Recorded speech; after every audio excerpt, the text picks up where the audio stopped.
Asalaamu calaykum waraxmatullaahi wabarakaatu. Halkan waxaa inooga sii socdaa casharadeenii taxanaha halkaasoo aynu soo guda galnay tenniskii toddobaad kaas oo ah tenniskii saddexaad ee bastiga xagga markaynu dhacdada ka eegno waxaana la yidhaahdaa past perfect.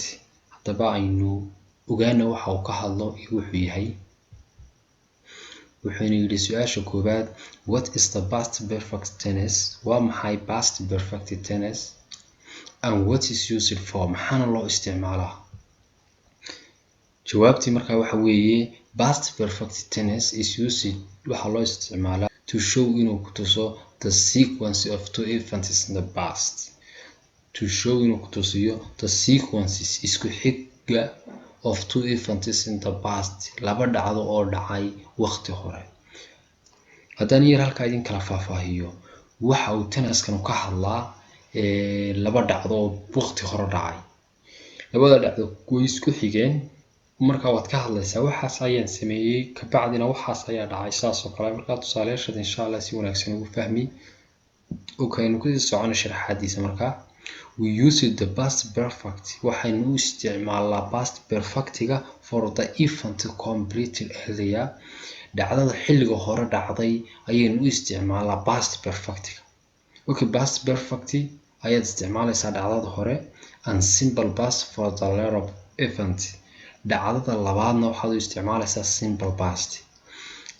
markaa aynu bal u gudagalno tusaalayaasha ayaad insha allah si wanaagsan ugu fahmi doontaa. qaabkii affirmative formka ahaa, qaabkii caadiga ahaa. qaacidada tenniskan uu leeyahayna waxa weeye subject plus head plus past participle plus object. okay, sidii caadada ahayd past participle marka loo yimaado ee lasoo galo kaas oo ka yimaada perfectyada waxa meesha yimaada ficilku inuu isbedel ku yimaado. tusaale sida imika oo kale taken bay isu bedeshay. marka haddaba ficilkan amaba aan idhaahdo tenniskan maxaa halkan isbedela uu la yimi ama uu kaga duwan yahay tennisyadii kale? had buu halkan ku wataa halkaa laynoogu sheegay. ficilkiina wuxuu noqonayaa past participle. objectigii ama wixii wax ficil ku dul dhacayana waxa weeye the pen oo qalinkiya. halkana waxaa inoo yimi dhacdadii labaad waayo laba dhacdo isku xidhayay before ayaa isku xidhay labadii dhacdo. marka aan ku hormaro sharaxaada tusaalahan. I had taken the pen before he took it. I had taken waxaan qaatay the pen qalinka waxaan qaatay before he took it. kahor inta aanu isagu qaadanin ayaan anigu qaatay. halkan maxaa layna horreysiyey past perfect, maxaana inoogu xigay simple past oo dhacdada labaad sida hore inoogu soo sheegay. waxaa laga yaabaa inaad la yaabanto is leedahay sidaa kan loo isticmaalay run ahaantii uu dhib kula muuqdo, laakiin dhib male. marka aad adigu hadlayso dee mararka qaar waxaa dhacda inaad ka hadasho laba dhacdo isku xigo oo kale. waayo halkan isagu muxuuna yidhi I had taken the pen before he took it. waa saaxiibka ayaad usoo tartanteen qalin oo kale kabacdi qalinkiibaad adigu qaadatay isagiina muu qaadana waad ka warramaysaa waad ka sheekanaysaa maxaad leedahay qalinka ayaan anigu hor qaatay intaan isagu qaadanin. marka waxaad si wanaagsan ugu sii fahmi doontaa insha allah markaad tusaalayaal badan ka samayso. aynu kusii soconno. we had pushed the door before they closed it. we had pushed waxaanu riixnay the door albaabka before they closed it kahor inta aanay xidhin ayaanu riixnay. you had eaten the dinner before Ali ate it. you had eaten waxaad cuntay the dinner cashada before Ali ate it kahor inta aanu Ali cunin.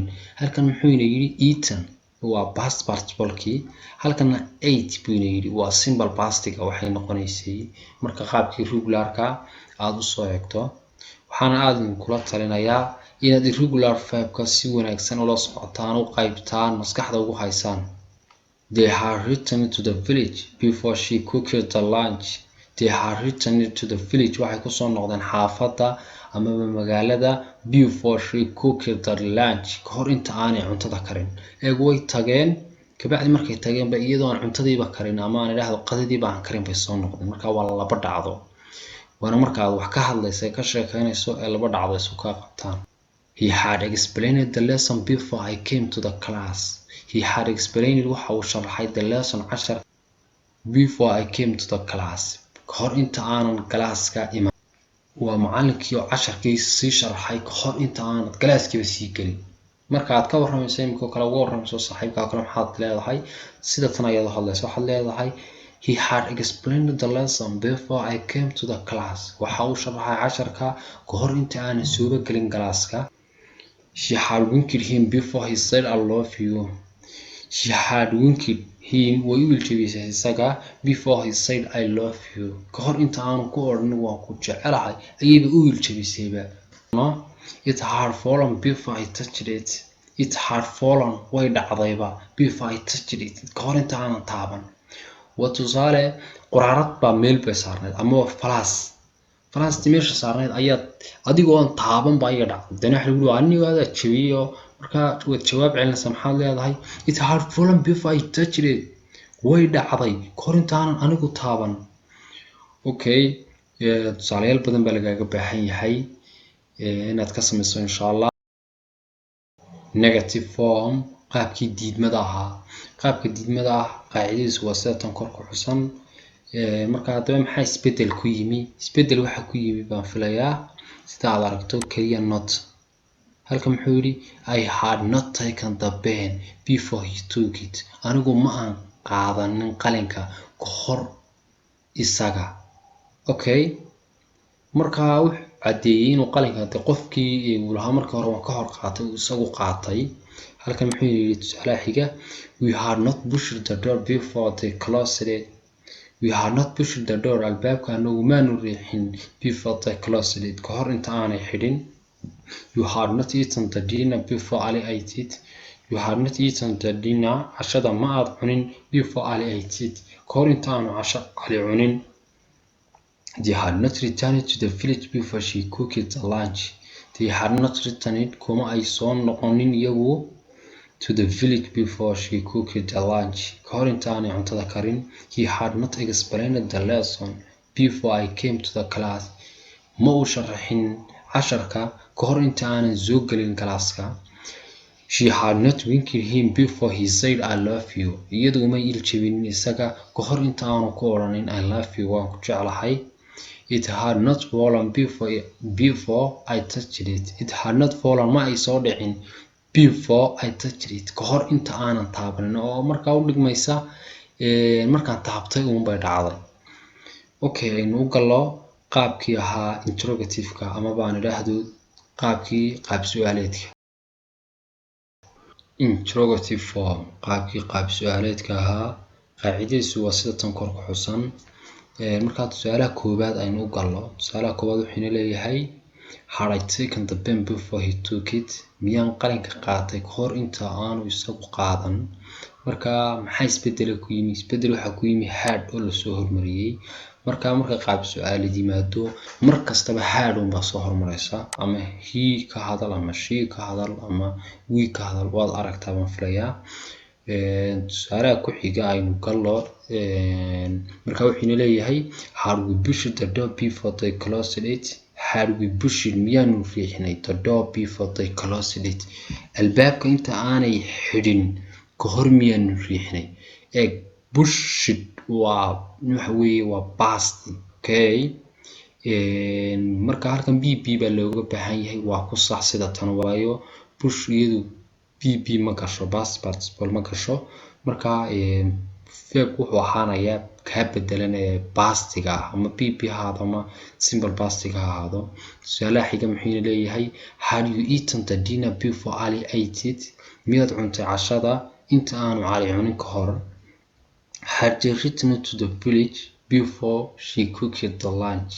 had they returned to the village mi xaafada ku soo noqdeen before she cooked the lunch kahor inta aanay qadada karin. had he explained the lesson before I came to the class.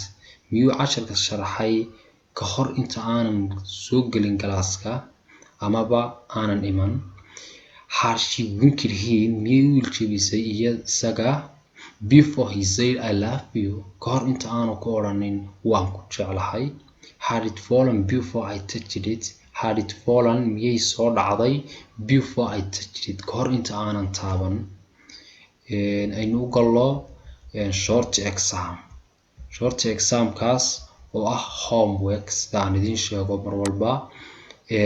Marka change into another form u bedel qaab kale. We had understood the lesson before the teacher explained it. We had understood waan fahnay casharka before the teacher explained it. Kahor inta aanu macallinku sharxin ayaanu fahnay casharka.